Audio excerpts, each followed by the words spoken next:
नमस्कार। GSM college के YouTube channel पर मैं वंदना सक्सेना आप सभी का स्वागत करती हूँ। आज मेरा जो टॉपिक है वो बाल विकास के सिद्धांत पर है। जब जो है स्टूडेंट्स, ये रिसर्च ने सिद्ध कर दिया है कि जब बालक विकास की एक अवस्था से दूसरी अवस्था में जाता है, प्रवेश करता है, तो उसमें कुछ परिवर्तन होते हैं। लेकिन ये जो परिवर्तन होते हैं वो कुछ सिद्धांतों के अनुसार होते हैं। तो जो सिद्धांत हैं उनको हम देखते हैं कि कौन कौन से सिद्धांत हैं।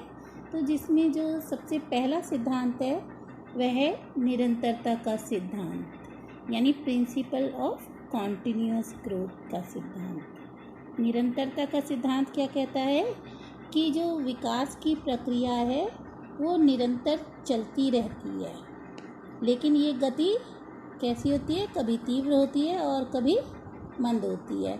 अगर हम उदाहरण देखें तो शुरू के जो 3 वर्ष का बालक है उसके विकास की प्रक्रिया जो होती है बहुत तीव्र गति की होती है और उसके बाद क्या हो जाती है, मंद पड़ जाती है। ऐसे ही शरीर का कोई भी भाग ले लें तो शुरुआत में उसका विकास क्या होता है, तीव्र गति से होता है, लेकिन बाद में मंद गति का पड़ जाता है। लेकिन विकास की जो प्रक्रिया है वो चलती ज़रूर रहती है ज़िंदगी भर। जो है कि ये जो निरंतर विकास का सिद्धांत है वो इस बात पर विशेष तौर पर बल देता है कि कोई भी परिवर्तन आकस्मिक नहीं होता। दूसरा सिद्धांत है वंशानुक्रम और वातावरण का सिद्धांत। इस सिद्धांत को हम ऐसे भी कह सकते हैं कि वंशानुक्रम और वातावरण की अंतःक्रिया का सिद्धांत। मनुष्य जो कुछ भी है, आज जो भी हैं, मैं हूँ या आप हो, जो भी हम लोगों ने अपनी पहचान बनाई है वो आपके वंशानुक्रम और वातावरण की अंतःक्रिया के फलस्वरूप बनी है। यानी वंशानुक्रम और वातावरण की देन मनुष्य का जो व्यक्तित्व है वह सामने आता है। इस सिद्धांत के अनुसार बालक का विकास केवल वंशानुक्रम से ही नहीं बल्कि वातावरण दोनों की अंतःक्रिया के कारण होता है। अब जो तीसरा सिद्धांत है वो है वैयक्तिक भिन्नताओं का सिद्धांत। वैयक्तिक भिन्नताओं का सिद्धांत, यह सिद्धांत हमें यह बताता है कि जो प्रत्येक बालक हो या बालिका हो उसके विकास का अपना स्वयं का स्वरूप होता है। इस स्वरूप में वैयक्तिक भिन्नताएं पाई जाती हैं। एक ही आयु के 2 बालक ले लो या 2 बालिकाओं या एक ही बालक ले लो, उनके शारीरिक, मानसिक, सामाजिक जितने भी क्षेत्र के विकासों को लिया जाए उनमें वैयक्तिक भिन्नताओं की उपस्थिति स्पष्ट रूप से हम सबको दिखाई देती है।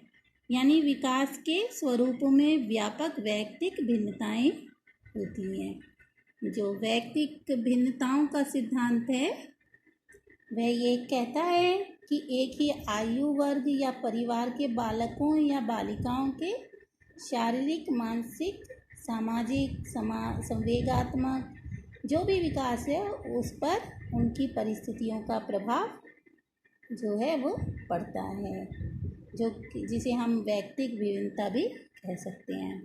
अगला है विकास क्रम का सिद्धांत। इस सिद्धांत के अनुसार जो बालक का गामक, जिसे कहते हैं हम मोटर डेवलपमेंट, और जो क्या कहते हैं भाषा संबंधी जो भी विकास है वो एक निश्चित क्रम में होगा। जो रिसर्च है वो भी ये बात सिद्ध करते हैं। उदाहरण देखें तो अगर हम 32 से 36 माह के बालक को सर्किल बनाने के लिए दें, यानी कि वृत्त बनाने को दें, तो बालक पहले क्या बनाएगा, क्लॉकवाइज। जो है विकास क्रम में सभी लोग कैसे बनाते हैं, पहले क्लॉकवाइज, और फिर जब वही बालक बड़ा हो जाता है, लगभग उसका दुगना कर लिया जाए, तो वो फिर उसे कैसे बनाता है, एंटी क्लॉकवाइज। और अगर दूसरा उदाहरण दें तो जन्म के समय बालक क्या है, केवल रोना जानता है और 3 माह में वह जो है अपने गले से दूसरी तरीके की भी आवाज़ें निकालने लगता है। और 6 माह में जो है वो कोई एक शब्द या इस तरीके की ध्वनि उत्पन्न कर ले लगता है जो अच्छी लगती है। और बाद में और भी वो अपने शब्दों को जो और बड़ा होता जाता है। तो शब्दों का कहने का अर्थ यही है कि जो विकास का क्रम है वो एक निश्चित क्रम में होता है। पहले सभी बालक रोना जानते हैं, ऐसे समझ लीजिए। उसके बाद वो हंसने लगते हैं। फिर विशेष तरीके की अगर भाषाई विकास को उदाहरण लें तो हम किसी भी क्षेत्र में लें तो वो विकास का एक निश्चित क्रम से, जैसे शैशवावस्था के बाद ही बालक बाल्यावस्था में प्रवेश करेगा।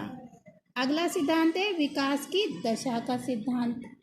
दशा कह लो या दिशा, यहाँ पे मैं गलत लिख गई हूँ, दशा या दिशा। दिशा का सिद्धांत है विकास की दिशा का सिद्धांत। इसे हम मस्तक उधोमुखी सिद्धांत भी कहते हैं। यानी कि जो डेवलपमेंट है, प्रिंसिपल ऑफ डेवलपमेंट डायरेक्शन का सिद्धांत ये कहता है कि बालक का जो विकास है वो सिर से पैर की दिशा में होता है। जितने भी संसार में सजीव प्राणी हैं उनका विकास सिर से पैर की दिशा में होता है। अगर जीवन के पहले जो हम लोग देख रहे हैं उनका उदाहरण देती हूँ मैं, क्योंकि गर्भ में तो हम लोग नहीं देख पाते हैं, वो तो अल्ट्रासाउंड से देख पाएंगे। लेकिन हम लोग जब बालक जन्म ले लेता है उसके बाद का उदाहरण से देखें तो जो अपने जीवन के प्रथम सप्ताह में बालक केवल क्या है, अपने सिर को उठा पाता है। थोड़ा सा बड़ा होता है तो सबसे पहले वो सिर को उठा पाता है, फिर अपने नेत्रों की गति पर नियंत्रण करना सीखता है, और 6 माह में वो लगभग अपने हाथ की गतियों पर अधिकार कर लेता है, और 1 वर्ष हो जाने के बाद उसके बाद पैरों पर नियंत्रण हो जाता है। यानी जो विकास हो रहा है उसका क्रम जो है, डायरेक्शन क्या है, उसकी दिशा सिर से पैर की ओर है। तो जो ये सिद्धांत सभी पर लागू होता है। अब जो अगला सिद्धांत है वो है एकीकरण और पारस्परिक संबंध का सिद्धांत। ये सिद्धांत, इसको सहसंबंध का सिद्धांत भी कहते हैं। यह सिद्धांत क्या कहता है कि बालक के शारीरिक, मानसिक जितने भी विकास के पक्ष हैं वो एक दूसरे से संबंधित होते हैं। इसलिए क्या होता है, विकास की जो प्रक्रिया है वो एकीकृत होकर व्यवहार में प्रकट होती है। अगर एकीकरण का उदाहरण देखें तो क्या होगा, पहले बालक संपूर्ण अपने शरीर को और फिर जो शरीर के भागों को चलाना सीखता है।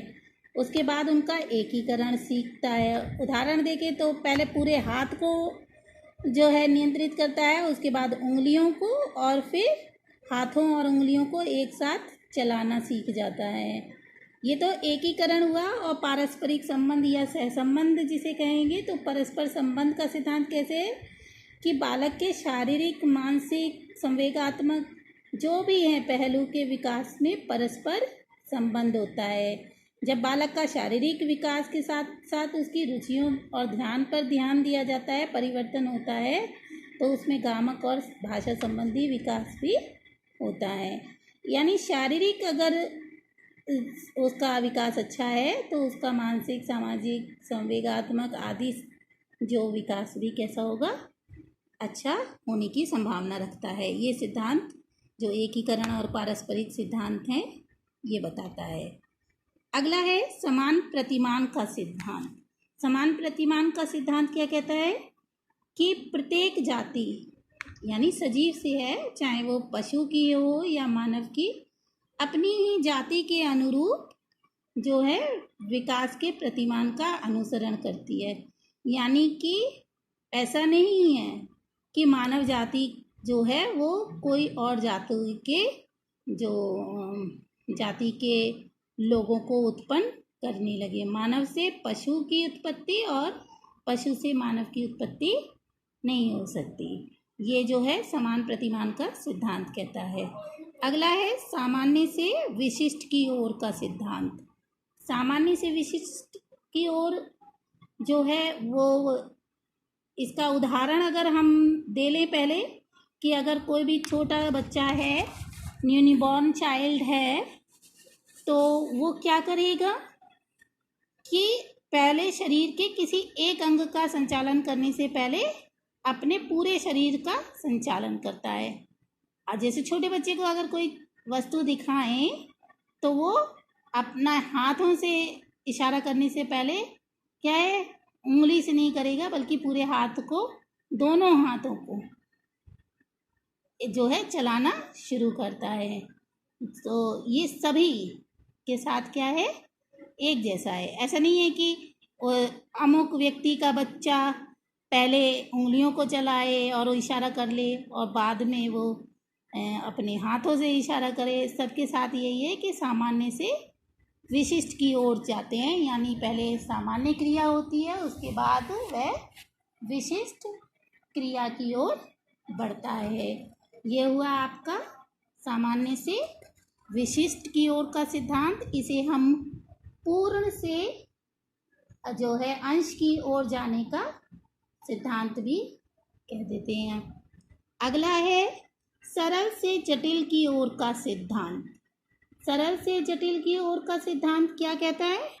सरल से जटिल की ओर का सिद्धांत ये कहता है कि जो जीव है, जो मानव है, व्यक्ति है या कोई भी सजीव प्राणी है, वो पहले सरल क्रियाएं करता है, उसके बाद जो है वो जटिल क्रियाओं की ओर बढ़ता है। यानी शारीरिक क्रिया जो सरल है वो पहले कर लेगा और उसके बाद मस्तिष्क से संबंधित जो क्रियाएं हैं उनको बाद में करेगा। तो ये क्या हुआ, सरल से जटिल की ओर का सिद्धांत। यानी मस्तिष्क का प्रयोग बहुत जटिल समस्याओं का समाधान करने के लिए है, तो वो है जो है बाद में करता है और सरल क्रियाओं को पहले करता है। अगला है अवांछित व्यवहार के स्वतः दूर होने का सिद्धांत। अवांछित व्यवहार के स्वतः दूर होने का सिद्धांत क्या कहता है? ये जो सिद्धांत है अवांछित व्यवहार के स्वतः दूर होने का सिद्धांत हमें ये बताता है कि जो भी अवांछित व्यवहार हैं, जो उसके अनवांटेड बिहेवियर है, जिसे हम लोग पसंद नहीं कर रहे हैं किसी विशेष अवस्था में, तो उस विशेष अवस्था के बाद जो है, अगर जब वो जैसे शैशवावस्था की जो है, बाल्यावस्था की जो अवस्था है, उसमें कोई अवांछित व्यवहार है, जैसे कोई वो शिशु शुरू में कुछ चीज़ों से डर जाता है, लेकिन जब वो शैशवावस्था क्या हो जाती है, समाप्त हो जाती है, यानी वो विशेष अवस्था समाप्त हो जाती है, उसके बाद उसका डर क्या हो जाता है, ख़त्म हो जाता है। जैसे बड़ा होने पर अगर कोई चीज़, छोटे है बच्चा और वो नहीं कोई चीज़ छू रहा है, लेकिन बड़ा हो जाने के बाद वह स्वतः क्या करने लगेगा, उन वस्तुओं का उपयोग करने लगता है जिनसे वह शैशवावस्था में डरता था। तो इसी के साथ आज हमने जो है लगभग 10 सिद्धांतों को जाना जो बाल विकास से संबंधित थे। इसके साथ ही मैं अपने वीडियो को समाप्त करती हूँ। धन्यवाद।